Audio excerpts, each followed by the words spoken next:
시청자 여러분 안녕하십니까? 지금부터 전국현의 안보정론을 시작하겠습니다. 자, 이번 시간에는요, 여론조사를 맨 먼저 말씀을 드리겠습니다. 이 갤럽 여론조사 상당히 중요한 여론조사고, 다른 여론조사 기관들의 조사 이 추세를 갖다가 리드하는 그런 아주 유력한 여론조사 기관이지 않습니까? 자, 오늘 금요일 정례 여론조사인데요. 윤석열 대통령이 3%라고 하는 이 급등을 했습니다. 최근에요, 이 바닥을 찍는 것과 비하면 여느 때 정상적으로 지지율이 나올 때의 3%하고 지금 이 시점에서의 3%는 상당한 차이가 있다라고 저는 보여요. 그래서 3% 급등을 했고요. 그리고 국민의힘이 2주 만에 다시 민주당을 역전을 했습니다. 그래서 여론의 판세가 말이죠. 이번에 100일 기념을 해서 상당히 지금 이제 달라지고 있는 그러한 모멘텀에 와 있는 것이 아니냐. 왜냐면요. 16, 17, 18일 날 3일간을 여론조사를 했어요. 그렇기 때문에 이 100일 기자회견이 충분히 반영이 됐다라고 저는 판단이 됩니다. 그래서 이것이 제일 큰 영향을 주지 않았나 이렇게 말씀을 드리고요. 그 다음에 이준석과 관련된 뉴스를 이번 시간에는 집중적으로 여러분께 보도해 드리겠습니다. 자, 먼저 여론조사 내용을 말씀을 드리면요. 우선 16, 17, 18일 1,800명을 대상으로 전화로 여론조사했어요. 한국갤럽은 여러분들 잘 아시다시피 언제든지 전화로 여론조사를 합니다. 이 부정평가가 여전히 지금 2주 동안 상승을 하고 있지만은요, 20%대 머물러 있어요. 그러나 이번 상승은요, 3%가 상승했고, 그리고 부정평가는 2%가 내려갔습니다. 그래서 긍정이 28%, 부정이 64%, 36%의 여전한 큰 차이가 나고는 있어요. 자, 그렇기 때문에 이게 어느 한순간에 제가 보니까요, 여론조사 결과가 그렇게 한순간에 팍팍 바뀌지가 않아요. 이게 은근슬쩍 쭉 올라가다가 쭉 내려가다가 또 올라갔다 내려갔다 하다 이런 성향을 보이고 있거든요. 그런데 최근에 20% 아래로 떨어져서 지금 한 2, 3주째 계속되고 있는 이걸 보면 지금 반등의 모멘텀을 결정적인 이 모멘텀은 아직은 만들지 못했고 이제 살살 올라가는 기세를 보이고 있기 때문에 지금 언론을 보면 대통령실에서 나오는 보면 우선 대통령실의 편제 조직을 바꾼다는 거 아니겠어요? 정책의 혼선 때문에 여론이 상당히 나빠졌기 때문에 이 혼선의 정책의 혼선을 더 이상 막아야 되겠다. 그래서 정책기획 수석을 만드는 걸로 방향을 틀은 것 같아요. 제가 보기에는 정책실장이 아니고 그냥 수석급. 왜냐하면 정책실장이면 장관급이잖아요. 그러면 대통령이 선거 기간 내내 강조했던 게 대통령실 이거 슬림화 시키겠다라고 했는데요. 그럼 장관급이 3명이나 생기는 거예요. 그랬기 때문에 외형적으로는 숫자는 늘어나지만 급수면에서는 이제 장관급은 2명, 그 다음에 수석급, 차관급은 7명 이렇게 해서 정책 수석을 지금 늘리는 걸로 나와 있고요. 그리고 인적 쇄신은 대대적으로는 안 하지만 김은혜 전 의원을 투입한다. 그래서 이러한 조직과 인사의 개편, 그리고 이제 내주 중에는요, 장관급 인사인 복지부 장관, 그 다음에 교육부 장관이 내주쯤에는 이제 공개가 된다. 지금 검증을 철저하게 하고 있다. 이렇게 나와 있거든요. 이런 것들이 내주에 이제 반영이 되면 긍정적 하나의 모멘텀을 좀 굳힐 수 있는 것이 아니냐. 지금 현재로서는 이제 발동을 걸었고 굳히는 단계도 아니고요. 굉장히 여론의 이 여론의 이 경향성이요. 아직은 이 20%대 넘는 이 경향성을 벗어나기가 어려운 국면인데 지금 제가 말씀드린 이러한 전향적 조치가 이루어지면 내주에는 긍정적인 이 30% 최소한도 지금 리얼미터라든가 그 다음에는 한국갤럽 그 다음에 NBS 목요일 날 나오는 이런 조사 기관에서 한 30%대는 이제 유지하는 그런 추세로 보일 가능성이 크지 않나 이런 긍정적 기대를 한번 해보고요. 그래서 긍정평가는 2주 전에 24%로 저점을 일단 찍었고요. 지난주에는 20%로, 25%로 1% 올랐고 이번에 3%가 올랐습니다. 그래서 2주 만에 최대 폭으로 상승을 했어요. 자, 그래서 이제 이 부정평가의 경우를 보면요. 2주 전 조사하고 지난주 조사에서 66%로 고점을 찍은 이후에 이번 주에 2%로 내려갔습니다. 그래서 저점은 24, 고점은 66 이렇게 해서 42% 차이가 나는 데서 저점과 고점을 확인하고 이제는 여론조사 추이가 이제는 이 간극을 좁히는 추이로 접어드는 그런 단계가 아니냐 조심스럽게 저는 그렇게 판단을 합니다. 그래서요, 이 한국갤럽 측에서는요, 이러한 여론의 변화에 대해서 지난주를 기점으로 해서 이 직무 긍정률이 하락세가 잦아들었고 주로 여당 지지층과 70대 이상에서의 반등 때문에 이렇게 여론 이 지지율의 변화가 있다. 그래서 이 얘기는 결국 뭡니까? 여당 지지층 70대는 뭐예요? 집도끼들이 돌아오고 있다. 왜? 야권이 지금 지나치게 밀어붙이고 있는 정치 공세를 하고 있고, 그리고 야권은 이준석을 중심으로 해서, 이재명을 중심으로 해서 똘똘 뭉치는 그야말로 팬덤 정치를 하고 있는 성향인데 비해서 지금 우리 여권은 지금 많이 분열되고 혼돈의 상태가 계속되고 있잖아요. 누구 때문에? 이준석 때문에. 그래서 이제 우리 여권 지지층도요, 야, 이래서는 안 되겠구나. 우리가 적극적으로 여론조사에도 응해야 되겠다. 그래서 제가 누차 선거 때부터 말씀드렸지만은요, 이제 샤이 여론조사다. 미워서 대답 안 한다.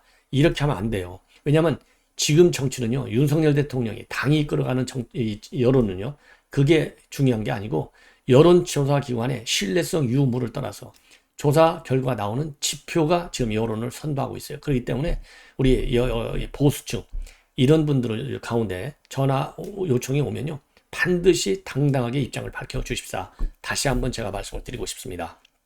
그리고요, 여론조사에 나와 있는 긍정평가 이유를 보면은요, 우선 열심히 최선을 다한다가 8%, 외교가 7%, 결단력과 추진력, 뚝심이 6%, 전반적으로 잘한다. 이게 6%로 되어 있고요. 부정평가는 역시 인사 문제에 대한 불만이 제일 높아요. 무려 26%입니다. 그리고 경험과 자질이 부족하고 무능하다. 이게 11%. 이 무능하다 이걸 보면요, 여기에 이 민주당 지지층들이 굉장히 많이 여론조사에 응하고 있다. 이 점을 바로 이 대목에서 알 수 있고요. 소통 미흡, 독단적, 일반적 이런 순으로 되어 있습니다.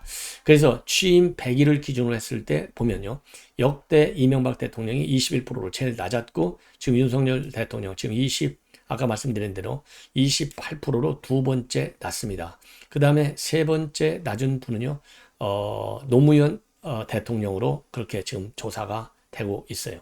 노무현 대통령이 40%, 그 다음에가 노태우 57, 그 다음에가 박근혜 53, 노태우 57, 그 다음에가 김대중 62, 그리고 문재인 78, 김영삼 83입니다.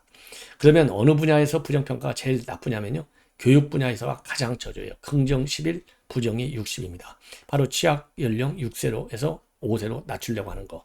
그 다음에 두 번째로 부정적으로 높은 게 이제 인사, 교육 분야가 이렇게 높고요. 그리고 전체적으로 보면은 인사와 경제, 복지 이런 순으로 지금 불만 요인이 쌓이고 있어요. 그리고 정당 지지도를 보면요, 국민의힘이 36%, 민주당이 34%. 그래서 국민의힘은요, 전주 대비 2% 상승, 민주당은 3% 하락. 그래서 2주 만에 오차 범위 내에서 역전이 이루어졌고요. 정의당은 5%입니다. 자, 그래서 아까도 말씀드렸지만은요, 여론조사 적극적으로 응하는 길이 일단 우리 국민의 입장에서 협조하는 길이고요.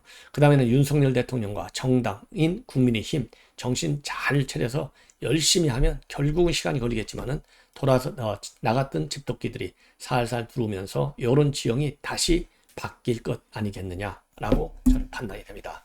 그리고요, 이제는 이제 이준석 관련 뉴스에 집중하겠는데, 어제서부터 집중적으로 지금 장해찬과 이준석과의 지금 설전, 여론전이 벌어지고 있어요. 그래서 어제 이준석이가 마지막 한 수가 뭡니까? 야, 너한테 내가 그렇게 도움이 된다면 도와줄게, 응원해줄게, 이렇게 입장을 밝혔고, 그 다음에 장 이사장이 그러니까 뭐라고 했느냐? 저도 그렇고 오세훈도 홍준표도 형님이 더 잘 됐으면 하는 그러한 좋은 마음으로 여러 번 얘기했다. 이렇게 지적을 한 상태에서 어제 끝났어요. 어제 제가 논리를 보면 압도적으로 장혜준 이사장의 말이 맞습니다. 예. 그렇게 해서 끝났는데, 오늘 이제 어제 그랬는데 이제 이준석의 이해관들이 집중적으로 나섰지 않습니까? 그러다 보니까 오늘 그 이해관들이 과연 누구냐? 이 사람들을 갖다가 장해찬 이사장이요, 오늘 뭐라고 했느냐? 페북에다가 이 사람들의말로 여의도에 오후 2시 청년이라는 거예요. 오후 2시가 뭡니까? 제일 일하기 바쁜 시간이잖아요. 그런데 왜 여의도 2시 청년이냐? 여의도에 와서 어슬렁어슬렁하고 그야말로 정치적인 어떤 네트워킹 하는 데만 집중하고 있는 정치인들, 별다른 또 직업도 없고 소득도 없고, 그러니까 이게 얘기는 결국 뭐냐? 세상 물정도 모르고, 그러니까 이 여의도 2시 청년들이 뭘 하느냐? 이준석이만 지금 지지하는 활동을 하고 있다 이거예요. 이게 말이나 되느냐? 그래서 여의도 2시 청년들이 그러면 이준석이를 지지한다는 얘기는 장해찬과 같은 사람을 비판하는 거잖아요. 그리고 우리 여권을 흔드는 청년들이잖아요. 그래서 여의도 2시 청년이라고 싹을 싹 다 묶어가지고 비판을 하고 있어요. 예. 그래서 오늘 페북에 보면요, 정치 말고 사회생활을 해본 적도 없는 다른 일로 돈을 벌어서 세금을 한 푼 낸 적도 없는 일군의 청천 청년이 바로 여의도 두시 청년이다. 변호사라는 본업이 있는 경우를 제하면 이준석 편에 있는 청년들이 다 여의도 두시 청년 그 자체다. 아주 뭐 직격을 가하고 있어요. 그러면서 이름도 처음 들어보는 나국대, 그러니까 나는 국대다 출신의 이대남, 20대 남성 대변인들, 바로 임승호 같은, 박민영 같은 사람을 얘기하는 거죠. 그런데 이제 박민영이는 이제 돌아섰기 때문에 예외가 되는 것 같고요. 그 이런 나국대 사람들, 그리고 2년 만에 20억대 재단식으로 해서 돈 걱정 없이 정치만 하고 있는 김용태, 이런 사람들이 여의도 두시 청년이라는 거예요. 그리고 그래서 이 사람들은 정치나 방송 말고 대체 무슨 사회를 해봤냐? 그러니까 평범한 청년이 겪는 취업 문제라든가 자립 문제를 과연 알기나 제대로 아냐? 이렇게 내치고 있어요. 그러면서 본인하고 대비시키고 있어요. 본인은 본인은 음악학원도 운영해봤고 웹소설, 웹툰 창작, 그리고 외국계 자동차 기업 홍보대행, 이렇게 해서 정치와 방송 외적으로도 많은 사회 경험이 있다. 그러면서 나는 세금을 내왔기 때문에 이 인간사가 어떤지, 사회가 어떤지, 정치판이 어떤지를 실증적으로 경험한 사례가 이거예요. 그러니까 본인이 볼 때 여의도 두시 청년 집단들의 SNS 정치라고 하는 것은 우습기 짝이 없다. 왜? 붕 떠있는 이상론자들이라 이거죠. 그래서 우리 당을 위해서 헌신한 수많은 청년을 여의도 두시 청년이라 비난한 그 논리 그대로 여러분을 돌아보기 바란다. 이렇게 비판하고 있어요. 그래서 어제는 여의도 소통관에서 직접 기자회견을 열어가지고 이준석이 선당 후사라는 걸 순간 단어 앞에 내로남불 하지 말라, 이렇게 직격을 가한 바 있습니다. 자, 그래서 오늘 또 이어지고 있다, 이런 말씀을 드리고 싶고, 여기에 대해서요, 지금 김용태 뭐라고 했느냐, 이렇게 얘기했어요. 내가 20억대 재산 신고를 한 것은 내가 미혼이야. 그래서 부모님 재산 때문에 20억대가 됐다. 예, 대응할 가치가 없다. 이렇게 내고 있어요. 그러니까 이걸 보면요, 장해찬 장해찬 청년재단 이사장 말이 맞는 게, 누구야, 이 김용태는, 그러니까 세금을 내봐야 내 돈 버는 게 얼마나 어렵다라고 알잖아요.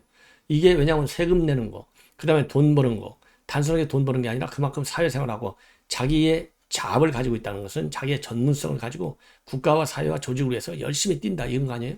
근데 오로지 이승만을 보고 뛰고 있는 거예요. 정치적인 커넥션만 가지고. 그러니까 장해찬 말이 맞아요. 물정을 몰라. 그러니까 이준석을 끼고 드는 그 논리가 우리 국민들이 공감하기에 어려운 부분들이 많다. 이렇게 결론을 낼 수밖에 없지 않습니까? 자, 이번에는 주호영 비대위원장이 어제 이준석이가 이제 가처분 신청으로 끝난 게 아니라 본안 소송도 제기했지 않습니까? 그제 이것이 이제 어제 뉴스화 됐어요. 그래서 이 가처분 신청을 한다고 하는 것은 결국은 본안 소송을 한다는 거나 마찬가지이기 때문에 하나의 패키지다. 따라서 특별한 의미를 부여하고 싶지는 않지만 이 이슈를 계속 끌고 가려는 의도다, 이렇게 얘기하고 있고요. 그 다음에 혁신위가 필요하냐 안 하냐, 이걸 가지고 최재형하고 그 다음에 안철수 둘이서 딱 붙었잖아요. 최재형 의원이 뭐라고 했냐면, 안철수 의원님 더 이상 혁신위를 흔들지 마십시오, 이렇게 경고문을 내놨어요. 그러니까 왜 안철수 의원이 뭐라고 그랬느냐, 어떻게 한 당의 지도부하고 그 다음에 혁신위하고 두 개의 머리가 존재하느냐, 이건 현실적으로도 말도 안 되고 이런 정당은 있어 본 적이 없다. 이거 혁신위 없애버리라, 이렇게 얘기한 데 대한 반격 의미로 그렇게 얘기했어요. 그런데 어제도 오늘도 주호영 지금 위원장은 혁신이 필요하다, 혁신의 안건 중에 좋은 거는 내가 반영하겠다라는 입장을 내놨고요.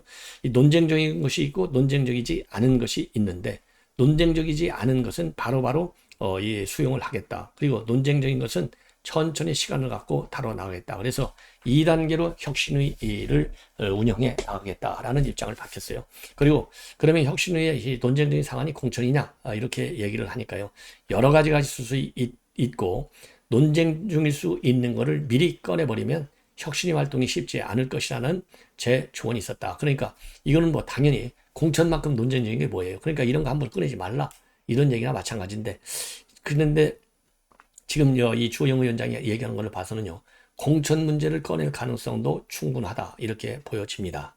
자, 그리고요, 지금 대통령 집무실 관저 의혹, 이런 국정조사 요구에 관해서 필요하다면 하겠지만 과연 민주당은 우리가 야당일 때 요청한 거를 몇 번이나 받아줬는지 반성하라. 그리고 공석이거든요, 여의도 연구원장. 이거는 어느 정도 정해졌는데 상당히 당장 발표하기는 어려운 국면이 있다, 좀 숙고하고 있다, 이렇게 발표를 했습니다. 자, 왜냐하면 여의도 연구원장이요, 이게 이 여론조사 이제 전당대회에 들어가면요, 여론조사를 하고 또 선거 국면에 들어가면 공천 관련해서 여론조사를 하거든요. 그만큼 중요한 자리이기 때문에 왈가왈부 말을 많을 수 없고 말할 수밖에 없고, 그러다 보니까 심사숙고하는 것 같고요. 이번에 이제 박덕흠 의원이 사무총장에 내정이 됐다가 이제 백지화시키고 김석기 의원을 갖다가 사무총장 시켰잖아요. 그러한 사례가 있기 때문에 또 불필요한 논란. 왜냐하면 이 박덕흠 의원이 처음부터 그거를 오케이 한 것도 아닌데 오케이 한 것처럼 돼가지고 박덕흠 의원한테도 손해가 갔고 주호영한테도 손해가 갔잖아요. 이런 거를 막으려고 하는 것이 아니냐, 이런 생각이 듭니다. 자, 이번에는 이제 홍준표 짧게 입장문을 내놨는데요. 한마디로 구질구질하게 정치를 한다. 그러면서 조잡스럽고 구질구질하게 지역, 말단적 건수만 붙잡고 같은 편끼리 서로 손가락질에만 열중하는 구질구질한 정치를만 하고 있는데, 구질구질한 협상을 더하기 싫어서 구미 물 분쟁도 단칼에 잘라버렸다. 한쪽은 오래된 성추문으로 공격하고 한쪽은 되지도 않은 응석과 칭얼거림으로 대응한다. 그러니까 응석과 칭얼거림, 어린애같이 놀고 있다 이거예요. 한마디로. 누가? 이준석이가. 안 그래도 폭염에 폭우에 짜증난 국민들 생각 좀 해봐라. 구질구질하게 살지들 마라. 세상은 그리 길지 않다. 옳은 얘기죠. 세상 길지 않아요. 네. 자, 이번에는요, 양향자 의원이 오래간만에, 제가 보기에는 처음인 것 같아요, 이준석을 강력히 비판하고 나섰습니다. 자, 한마디로 인해서요, 이준석 때문에 아무 일도 이걸 되지가 않는다는 겁니다. 그러니 이 정도로 해서 이제 논쟁은 그만하라. 이렇게 지적을 하고 있고, 이준석은 이 공학도인데 지금 이 공학도의 정신을 어디다 써먹고 있느냐? 정치 공학에만 매달리고 있다.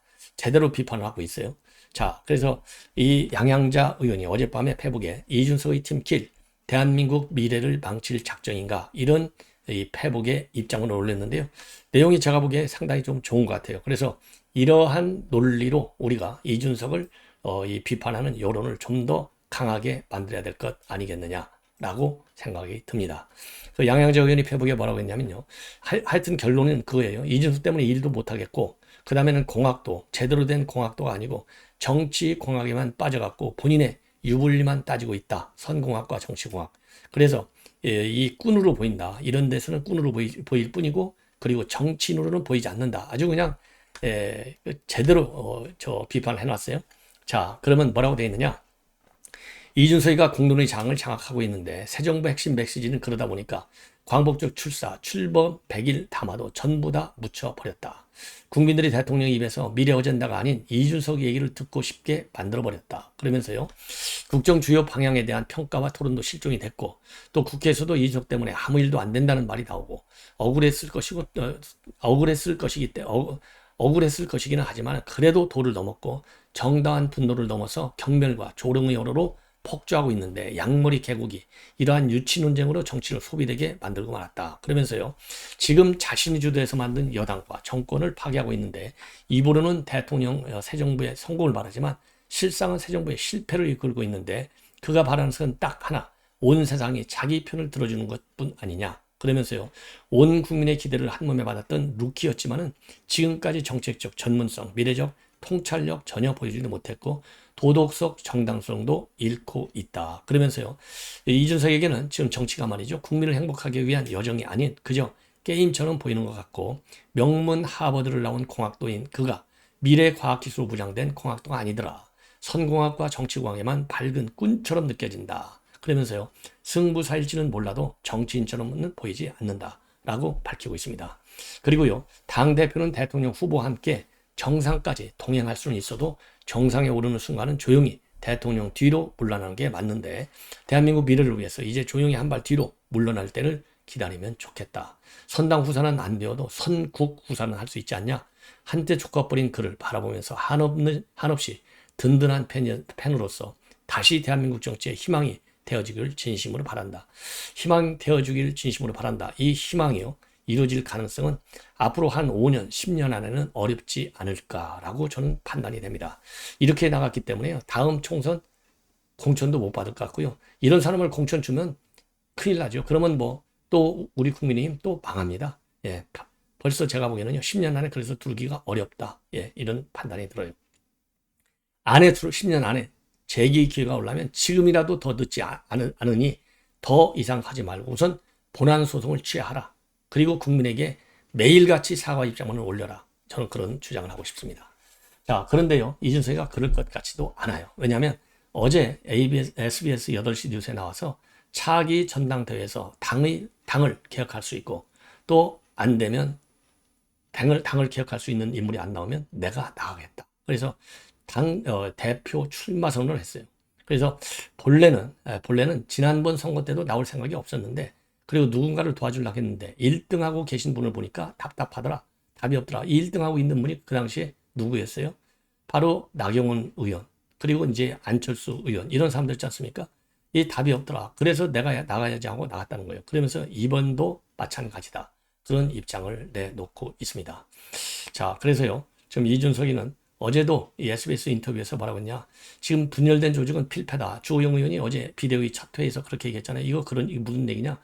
이준석이 그만 좀 분열 좀 시켜. 이제 조용히 있어. 이 얘기 아니겠습니까? 그런데 이러한 이 문제와 관련해서도 이 분열된 조직의 책임 자기한테 있지 않고 윤석열 대통령과 윤석열 윤핵관에게 있다. 이렇게 또 책임론을 부각시키면서 비판을 하고 또 윤 대통령에 대해서는요. 국민도 속고 나도 속았다. 이런 발언을 통해서 체리 따봉 문자 때문에 자기가 완전히 윤석열 대통령이 이렇게까지 나를 비판하고 있는 줄을 몰랐는데 그것이 작년 7월부터 그랬다는 것인데 내가 그렇게 당했다. 이런 억울함을 또 호소하고 있어요. 그러면서 윤석열 대통령을 맞대고 다시 그런 갈등을 풀 그런 형편이 지금은 아니다. 그러려면 시간이 좀 더 걸릴 것이다. 그래서 윤석열 대통령과의 대화, 이거를 통한 어떤 상호 간의 어떤 오해의 소지들, 신뢰의 단절을 다 회복시키는 노력, 이런 것은 일치하지 않고 끝까지 투쟁 전선으로만 일관하겠다라는 입장을 밝혔습니다. 자, 이준석의 책임론 더 이상 말씀드리지 않아도 되겠죠. 예. 시청자 여러분, 이것으로 본 방송을 마치겠습니다. 대단히 고맙습니다.